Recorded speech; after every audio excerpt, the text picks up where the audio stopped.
Olá, amigos. Esta é mais uma edição do programa Livros que Iluminam, aqui na FEB TV. Hoje tendo a oportunidade de conversar com o Jorge Brito, que é assessor da vice-presidência na área editorial, notadamente nessa parte histórica, de pesquisas históricas. Jorge, seja bem-vindo aqui a esse ambiente maravilhoso. Muito obrigado, Geraldo. Eu sempre fico feliz em voltar a esse ambiente que eu gosto muito. Um ambiente propício, que é uma biblioteca de obras raras. Você, como pesquisador, Jorge, a gente tem uma série de curiosidades históricas, certamente a maior parte delas desconhecida do grande público. Qual foi o primeiro livro espírita publicado no mundo? O primeiro livro espírita é o Livro dos Espíritos. Ele foi publicado em Paris no dia 18 de abril de 1857 por Allan Kardec. Allan Kardec é um pseudônimo do professor Hippolyte Léon Denisard Rivaio. A partir de então, não mais ele utilizou o seu nome próprio, e sim para escrever as obras espíritas, o nome Allan Kardec. O livro foi editado por Edouard Danty, tinha 501 perguntas, 176 páginas e era em forma de catecismo. Por que em forma de catecismo? Porque era em forma de perguntas e respostas, 501 perguntas e respostas. Esse livro foi recentemente reeditado pela FEB, numa cuidadosa tradução do Dr. Evandro Noleto Bezerra, com uma introdução sobre o papel de Kardec e mais uma correlação que ele fez com a segunda edição, que é de 1860. Que é definitiva. Que é a definitiva. Antes, Canuto Abreu havia feito uma edição desse livro de forma facsimilar, em coluna dupla, porque ele é em coluna dupla, e fez essa edição com a tradução página de um lado, lado a lado. De um lado era o original francês, do outro lado o português. Do outro lado o português. Foi em 1957. Há 100 anos, então. 100 anos, então há muito esgotado. Depois, um pesquisador, um conhecido espírita, Otávio Calmo, em 2007, fez uma edição desse texto em português, dessa tradução, na Bahia. E em São Paulo também outras pessoas, em 2004, fizeram outra tradução que, por sinal, está incompleta, mas muito boa tradução. Mas a nossa edição da FEB, foram feitos 10 mil exemplares. Então nós temos condições de colocar à disposição do público, que foi o primeiro livro espírita. Por que o primeiro livro espírita? Porque na introdução, Kardec cria o neologismo espiritismo, que não existia espiritualismo, e cria também espiritanos, que depois passou a ser, na segunda edição, espiritistas, que vem a ser o espírita também, certo? Que ficou mais consagrado. Que ficou mais consagrado, mas de vez em quando nós utilizamos espiritistas também. É um livro muito rico, né? Muito rico em detalhes. É um livro que ficou para a história, né? Atravessou os tempos, e é ali onde o codificador começa não é codificar, mas sistematizar o espiritismo. Inclusive ele fala da importância do estudo, da continuidade que se lhe dá. Quer dizer, o Livro dos Espíritos seria essa abordagem da filosofia espiritualista. O princípio, essa é a parte primeira da filosofia, né? Depois vem as outras, não é isso, né? Ciência, religião, não é isso, com os outros livros. Ô Jorge, o Canuto Abreu também escreve aquele livro, o Livro dos Espíritos, não é isso? O dia 18 de abril. Sim, ele conta em detalhes o que é que ocorreu, não é isso, né? O Livro Espírita e sua tradição histórica. É muito bonito, é pena que esteja esgotado já, certo? Então, você encontra nos sebos, na estante virtual, você consegue encontrar isso. Certo. Jorge, antes do Livro dos Espíritos, antes do surgimento do Espiritismo, Nós também tivemos livros que tratavam da imortalidade da alma, da comunicabilidade dos espíritos. Você poderia citar alguns desses títulos? Kardec deixou, antes de desencarnar, um mês antes, um catálogo racional das obras espíritas das obras para se fundar a Biblioteca Espírita. Bem interessante. Inclusive a FEB republicou. Reeditou. Ela está junto com o Espiritismo na sua mais simples expressão. Faz parte desse conjunto que a FEB reeditou todas essas obras, esses opúsculos de Kardec, que era para divulgar a doutrina. Na tradução do Dr. Evandro Noleto. Então, nesse catálogo, que era para dar origem à livraria espírita, inclusive tem os preços dos livros, ele divide as obras espíritas, as obras sobre o espiritismo e as obras fora do espiritismo, inclusive as obras contra o espiritismo. E nessa parte de obras fora do espiritismo estão aqueles livros que precederam o espiritismo propriamente dito, o Livro dos Espíritos. E ele cita isso. Então, existe uma boa parte ligada ao magnetismo, porque o magnetismo esteve sempre ligado. Então, existem livros, existe o curso de magnetismo em 12 lições do Barão de Poté, existe uma história do magnetismo do Deleuze, mas não podemos nos esquecer de Mesmer, que também escreveu livros voltados para o magnetismo. E outro bem importante que foi, isso Mesmer do século XVIII, seu livro foi publicado, o Aforismo, Pensamentos e Aforismos, foi publicado em 1813, mas não podemos esquecer também de Emanuel Swedenborg, o sueco que escreveu Os Arcanos Celestes. Esse livro está, e a própria figura de Emanuel Swedenborg está citado, está destrinchado na Revista Espírita de novembro de 1859, inclusive tem uma comunicação interessantíssima de Emanuel Swedenborg, falando porque ele era médio, vidente, quer dizer, o livro dele são 8 volumes, o Arcano Celeste foi escrito em latim e foi escrito entre 1749 e 1756, então bem antes da coisa. Mas não podemos deixar de fora um livro publicado no Brasil por José Mariano Ferreira da Fonseca, o Marquês de Maricá. Ele publicou em 1844 um livro chamado Máximas e Pensamentos, se não me engano o título é esse, em 1844, um livro de fundo espírita.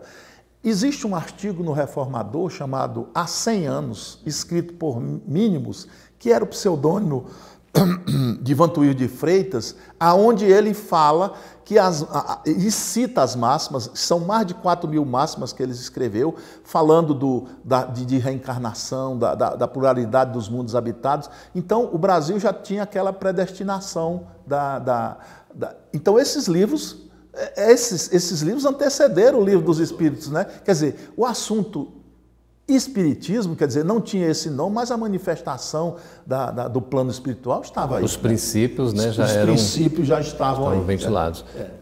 Brito, e com relação ao primeiro livro traduzido para o português, qual foi o primeiro livro espírita traduzido para o português?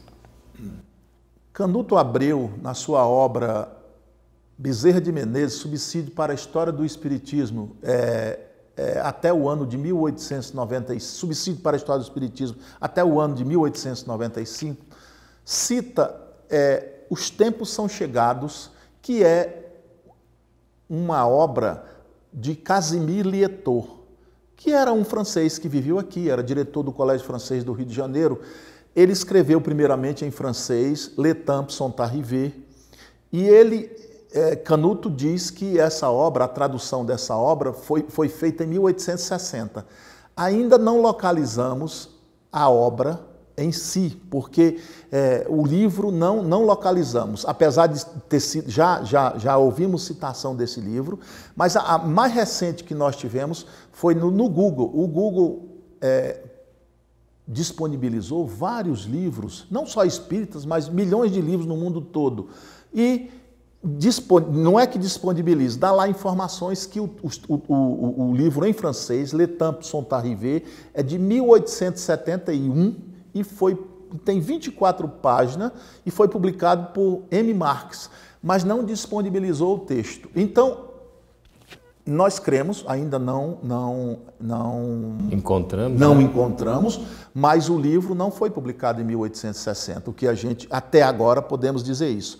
Mas o primeiro livro publicado em português, é até uma coincidência assim, isso está já divulgado, chama-se O Espiritismo na sua mais simples expressão, foi publicado em Paris por Alexandre Cany, que era um francês que vivia aqui no Brasil, viveu no Brasil, casado com brasileira em segundas núpcias, e ele traduziu isso com autorização, em 1862, com autorização de Kardec. Então, esse é o primeiro livro, O Espiritismo na sua mais simples expressão. E esse nós temos localizado. Esse nós localizamos, solicitamos uma cópia, a Biblioteca Nacional de Paris, ela nos mandou, e agora a cópia que nós fizemos, ela já disponibilizou para a internet toda, né? Então, pagamos. Mas em português? Não, ele está em português, ele foi traduzido pelo Alexandre Cany em português, e nós, recentemente, em 2012, fizemos um artigo no Reformador a respeito desse livro. Perfeito. Nós estamos conversando com Jorge Brito, que é pesquisador nessa parte da história do Espiritismo, e estamos no programa Livros que Iluminam, nesse ambiente aqui, nesse espaço tão gostoso que é a Biblioteca de Obras Raras da FEB em Brasília. Nós vamos para um breve intervalo e voltamos daqui a pouquinho, continuando a nossa conversa com Jorge Brito.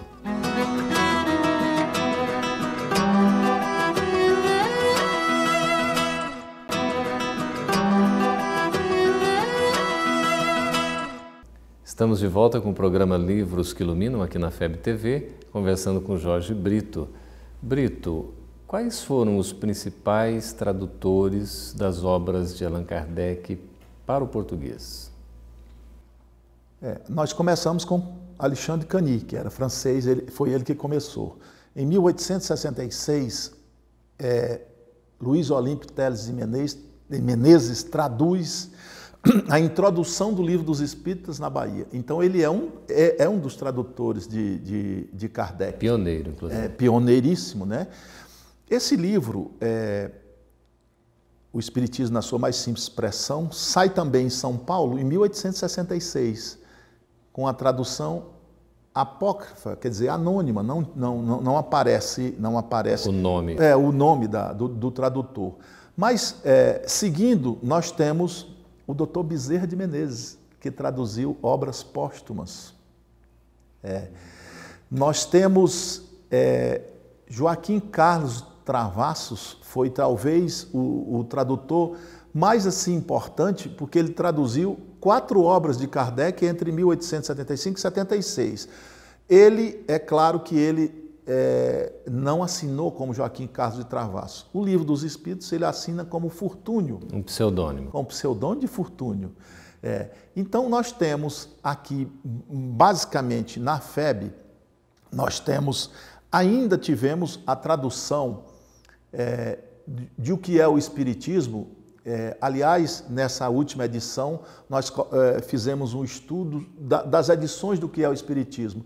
A redação do Reformador, em 1884, quer dizer, é uma dos tradutores de Kardec. Quem eram os redatores lá? Uma equipe. É uma equipe, não é isso, né?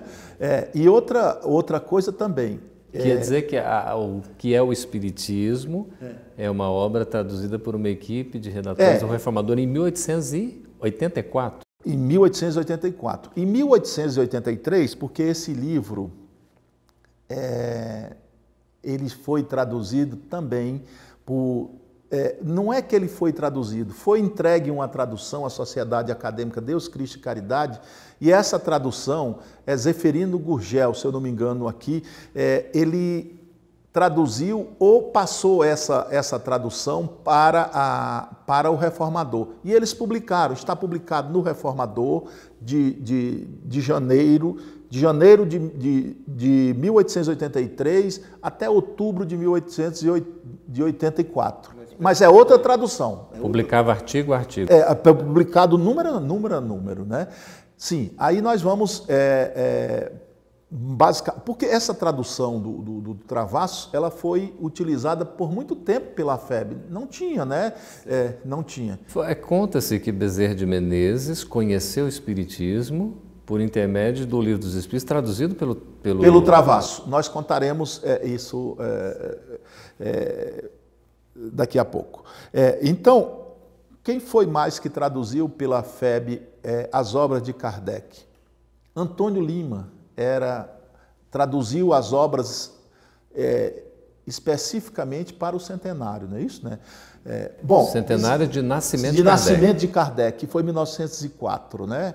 Ele só não traduziu O Céu e o Inferno, que já era Manuel Quintão que traduziu. Então é mais um tradutor de Kardec, né? Agora, isso eu digo na FEB. O Dr. Evandro Noleto traduziu toda a obra, inclusive os 12 volumes da Revista Espírita, um trabalho fabuloso, grandioso, né? E o Dr. Guilhom Ribeiro, né? Não, nós vamos falar de Guilhom Ribeiro, que é o destaque. Guilhom começou a traduzir na década de 20. Em 1921, ele traduzia o Espiritismo na sua mais simples expressão, que ele inverteu e botou de modo direto, que até hoje é assim, o Espiritismo na sua expressão mais simples. Então isso, eu fico assim, qual é o título que eu vou colocar? Então a FEB sempre direciona para o Espiritismo na sua expressão mais simples, e o Dr. Evandro seguiu essa tradução, tá? Então Guilhom Ribeiro foi o que mais traduziu, assim, no sentido de que a FEB, o volume de exemplares, uma quantidade foi enorme. Então, Guilhom Ribeiro se destaca nessa, porque até hoje nós utilizamos as duas traduções do Guilhom e do Dr. Evandro. Temos a tradução de outras editoras, de Herculano Pires, de Salvador Gentili, de Torriere Guimarães.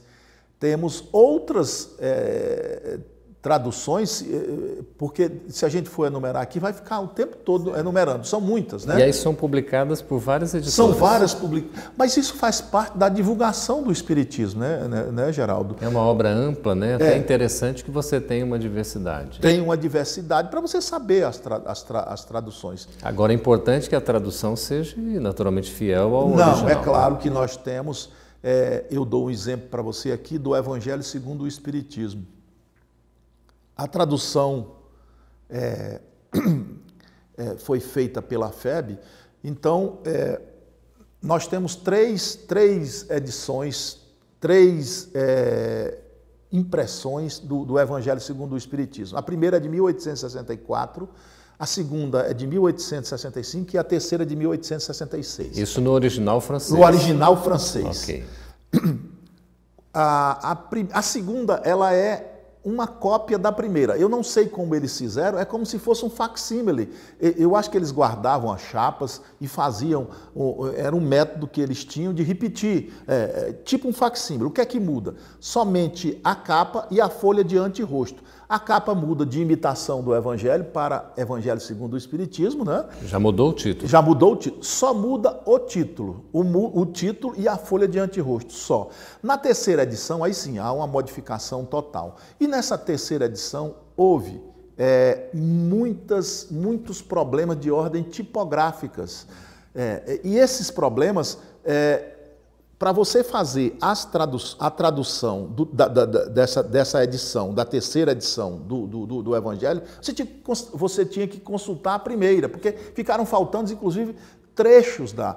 E a edição da FEB talvez a única que faz todas as observações. Isso é importante destacar, porque eu fiz uma pesquisa nesses textos. É importante destacar que a FEB é a única que traz todas as...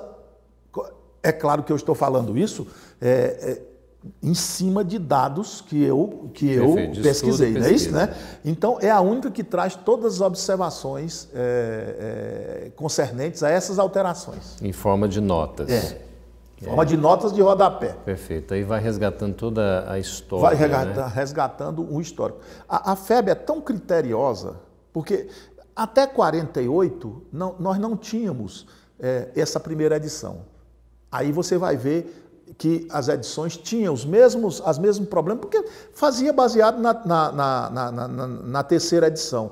A partir de 48, aí começa... A FEB é tão criteriosa que ela chega, não é corrigir, ficou faltando um versículo da Bíblia e a FEB coloca lá e faz a observação, não é isso, né? Exato. É interessante. O que se chama de edição definitiva é aquela edição que o próprio Kardec trabalhou, orientado pelos espíritos superiores, e é a que é utilizada atualmente para as traduções. Sim, não é isso em vida mesmo? dele, não é isso ainda, né? Certo. Olha, a gente estava falando de Bezerra de Menezes, ele foi convertido ao espiritismo pela leitura do Livro dos Espíritos. Isso foi um fato. Olha, é uma coisa assim, inclusive isso tem sido demonstrado nos filmes, nas biografias. Eu volto a Canuto Abreu, é ele quem cita que Bezerra recebeu esse livro de Joaquim Carlos Travassos. Ele ia de bonde, não é isso? Era de bonde, ia na carruagem e ele fez a leitura. Ele disse que a princípio ele já tinha lido a Bíblia, certo? Ele disse que a princípio ele não deu muita atenção. Depois ele leu o Livro dos Espíritos e ele achou que ele já era espírito de nascença, né? Isso, a partir dali. Já conhecia o espiritismo. Olha, esse fato é narrado por Canuto Abreu, mas ele está no Reformador. O Reformador, voltamos sempre ao Reformador, que é uma fonte inesgotável de pesquisa, né? O Reformador de 1892, de 15 de julho de 1892, traz um inquérito. O inquérito queria dizer um depoimento de Bezerra de Menezes, assinado por ele, de 15 de julho, de 1º de agosto e 15 de agosto de 1892, está lá a declaração de Bezerra de Menezes. Então, eu acredito que ali ele diz que que ele era espírita já de nascença. Mas Dr. Bezerra depois, veja só, ele era um homem, um cientista, um médico. Ele foi comprovar. Ele teve a cura através daquele médium, não é isso, né?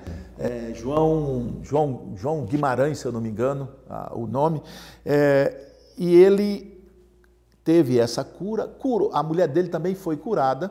E depois, a profissão de fé espírita, ele só faz em agosto de 1886, na Guarda Velha. Quando ele se declara... Quando ele se declara espírita oficial. Diante de um público grande. De mais de quase 2.000 pessoas. Mas a gente dá a impressão, lendo aquilo que está no Reformador, é preciso que as pessoas leiam aquilo que está lá, que parece-me que ele se torna espírita e ali naquela leitura do Livro dos Espíritos, da tradução do Livro dos Espíritos. Perfeito. O Brito citou o Reformador. O Reformador é o periódico que a FEB publica mensalmente, importante para nosso esclarecimento, conhecimento da doutrina e historicamente também com um registro de fatos ao longo dessa trajetória toda, né, Brito? Tão importante, e a gente vai resgatando ali no Reformador, né? Eu digo sempre, já comentei com você, que o Reformador, se alguém quiser escrever a história do Espiritismo no Brasil e no mundo, tem que consultar o Reformador. O Reformador, ele nasce, o primeiro número dele é de 21 de janeiro de 1883. Está até hoje, né, Geraldo? Ininterrupto, praticamente, né, Brito? E ele é um ano antes da FEB. Depois, a partir de fevereiro ou janeiro de 1884, ele passa a ser janeiro de 1884, ele passa a ser da FEB. Incorporado à FEB. Incorporado à FEB. Nós estamos conversando com Jorge Brito a respeito desses livros maravilhosos que contam a história do Espiritismo, tanta coisa boa para a gente conhecer, fatos inclusive pouco conhecidos, mas a gente vai aos pouquinhos conversando aqui. Vamos para um breve intervalo e voltamos daqui a pouco. Fique conosco.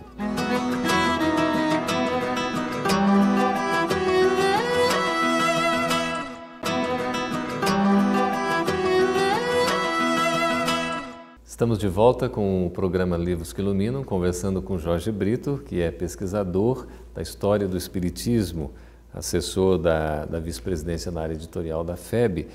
Brito, Bezerra de Menezes teve uma contribuição maravilhosa para a divulgação do Espiritismo e continua colaborando até hoje como espírito nessa união, na unificação do movimento espírita. Ele também era um grande literato. Ele escrevia, ainda em vida, encarnado, escreveu vários livros. Você poderia comentar um pouco a respeito dessas obras, por gentileza? A bibliografia do Dr. Bezerra, enquanto encarnado, é vasta. Ele escreveu livros escreveu biografias, escreveu livros sobre medicina, escreveu livros sobre secas, escreveu livros sobre escravidão, mas ele deixou uma parte, essa parte espírita ficou assim um pouco, porque em vida ele somente publicou 2 livros de caráter espírita, Os Carneiros de Panujo, em 1890, e O Espiritismo, Estudos Filosóficos, em 1894. Os outros ele escreveu ou publicou no Reformador ou deixou em manuscritos inéditos, né? Então são muitos, né, Geraldo? Inclusive a Federação já editou alguns, né? Essa coleção Bezerra de Menezes que você faz a supervisão exatamente, dela. Exatamente, a coleção Bezerra de Menezes que eu e você estamos à frente desse trabalho. Tem muito livro desconhecido, né, Brito, do público. Tem. Por exemplo, aquele Evangelho do Futuro é uma obra impressionante, né? É um romance de época, a gente pode dizer assim. A Pérola Negra, né? Porque é um romance escravagista espírita, né? Assim, e isso já foi editado. Nós tivemos já 4 títulos editados. A História de um Sonho, que foi o primeiro. Depois nós tivemos o Evangelho do Futuro, tivemos a Pérola Negra e, mais recentemente, uma carta do Dr. Bezerra de Menezes, né? Que é esse daqui. Essa edição, ela tem 437 notas de rodapé. Maravilha, né? Toda anotada. É uma obra histórica. É uma obra histórica. Nós falaremos nela.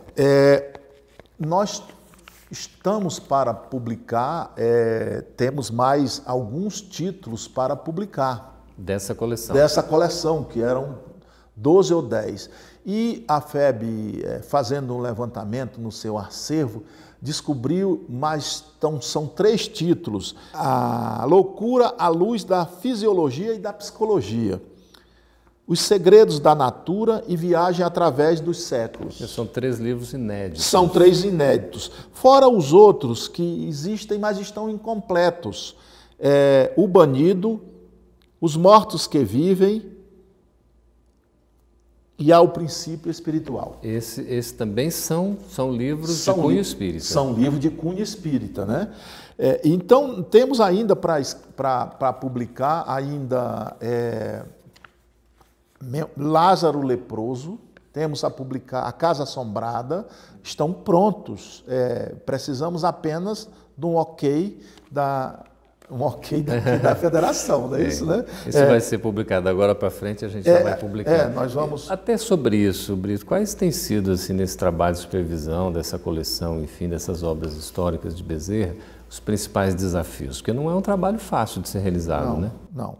Olha, o primeiro desafio que nós tivemos aqui foi que Todos esses romances passaram por uma comissão, por várias comissões, né, Geraldo? Esse daí foi o desafio, e todos eles foram autorizados a publicar, todos. Inclusive, O Casamento e Mortalha, que é um romance inacabado, falta o finalzinho, né? Provavelmente o último capítulo. Talvez o último capítulo. E na justificativa do reformador, eles pensavam até em consultar o Dr. Bezerra para poder, o espírito do Dr. Bezerra, para terminar o romance, né? Nós também pensamos isso, né, Geraldo? Pensou. Bezerra de Menezes, depois de mais de 100 anos, volta para concluir. Seria ótimo. Seria interessante. Sim, a atualização ortográfica, ela é uma coisa muito... ela é necessária para que, é claro, dentro de todos os padrões. E temos que ter o cuidado para não mexer, nunca mexer no pensamento do autor, jamais, isso daí. Outra coisa que o pessoal tem falado muito é que a letra do Dr. Bezerra no manuscrito, ela é bem miudinha. Às vezes é difícil de entender. É difícil de entender, mas dá para entender. Então, os obstáculos, eles existem, mas nós estamos decididos a terminar essa coleção. Só para informar para o nosso amigo que nos acompanha que a FEB, o acervo da FEB, tem esses manuscritos originais de Bezerra de Menezes. E aí você tem que fazer a leitura, né, fazer a digitação, enfim, todo esse processo que o Jorge está explicando. Mas, Brito, a gente tem aqui a Biblioteca de Obras Raras. Você é um pesquisador. O que você poderia apontar para nós desse acervo tão grande, basicamente de 20 mil títulos que a FEB tem? A FEB tem um acervo valiosíssimo, talvez um dos melhores do mundo, porque aqui estão, entre esses volumes, estão as primeiras edições de Kardec em francês. Podemos nos dar o luxo de termos 4 exemplares da primeira edição do Livro dos Espíritos de 1857. Acho que ninguém tem isso. Temos as segundas edições, temos outros livros de Kardec, quer dizer, são vários livros de Kardec, e também temos livros dos seus continuadores, Leon Denis, Flammarion. Então, o acervo é valiosíssimo. Algum livro desse que você destaca, que seja mais raro, valioso, além desse que você citou, ou dentre esses? Geraldo, nós sempre mostramos aqui um livro de 1792, que é um livro interessante, que é a conversa entre duas almas, não é isso? O diálogo, né? É o diálogo entre duas almas. Esse talvez seja um dos livros curiosíssimos aqui, mas existem outros, né? Assim, nós temos aqui também todas as edições feitas pela Federação Espírita. As primeiras. As primeiras edições estão todas aqui, as traduções, não é isso, né? As obras do Chico Xavier, nós temos uma porção delas aqui, e temos também uma seção de opúsculos. Esses opúsculos são interessantíssimos, não sei, são incontáveis aqui, tem prateleiras cheias desses opúsculos, estão todos no catálogo da Federação, quem quiser se interessar. Inclusive nós temos no portal da FEB, existe o horário, né, Geraldo, isso é importante dizer. A gente até quer destacar para quem está nos acompanhando, quiser visitar pessoalmente, vir em grupo aqui, é só agendar de segunda a sextas-feiras no horário comercial. Ou, se não, também pode acessar, né, Brito, via online, o nosso site, é o www.febnet.org.br, acessar a parte de pesquisa, de Biblioteca de Obras Raras, até para conhecer o acervo. Brito, o nosso tempo já vai se esgotando, é tanta coisa para a gente falar nessas curiosidades, mas você teria uma curiosidade histórica para nos destacar, algo assim que é pouco conhecido do público? Geraldo, eu volto ao reformador. Eu costumo dizer que o reformador é um poço assim, cheio de tesouros, que a gente sempre busca lá alguma coisa. Em junho de 1938, o reformador publica um artigo interessante. São mensagens na linguagem dos cegos, assim, está assim. Em 1976, ela é republicado já dizendo que as mensagens estão em braille, porque são novos tempos e outra coisa. Mas é bem interessante, porque Dona Ingrácia Ferreira, que era uma senhora que cuidava dos cegos, 17 dias depois do seu desencarne, ela manda pelo Chico Xavier uma mensagem para a sua sobrinha, Dona Júlia Pego do Amorim. Dona Júlia foi quem traduziu algumas obras de Kardec para braille, né? Isso, né? O Evangelho e outras do Chico também. Então, o Chico Xavier psicografa essa mensagem em braille. Em braille. Em braille. Então, o Reformador, de 1938, diz assim: Chico normalmente psicografava com lápis, né? E o que ocorreu? Ele pediu uma caneta. Lhe deram uma caneta tinteiro. Ele não quis, ele pediu uma esferográfica. E aí começou pelos pontinhos. A perfurar. Não, ele foi fazendo os pontinhos, desenhando. Nossa. Desenhando. E ali saiu a mensagem em braille. Diz o Reformador que só a diferença era que não tinha a saliência, mas a mensagem era toda em braille. Então, isso prova a mediunidade maravilhosa de Chico Xavier, né? Não temos mais o que falar. Isso está no Reformador. Eu acredito que ainda não está disponível, mas o de 76 está já disponível no site da FEB online. Pode ler, pode baixar. Então, ali é uma prova inconteste da manifestação dos espíritos, não é isso, né? E da fabulosa mediunidade de Chico Xavier. Chico Xavier, né? Maravilhoso, realmente. Brito, o nosso tempo já está encerrado. A gente agradece muito a sua participação aqui no programa Livros que Iluminam. Muito obrigado. Nós agradecemos a audiência e solicitamos que vocês estejam conosco no próximo programa Livros que Iluminam, aqui na FEB TV.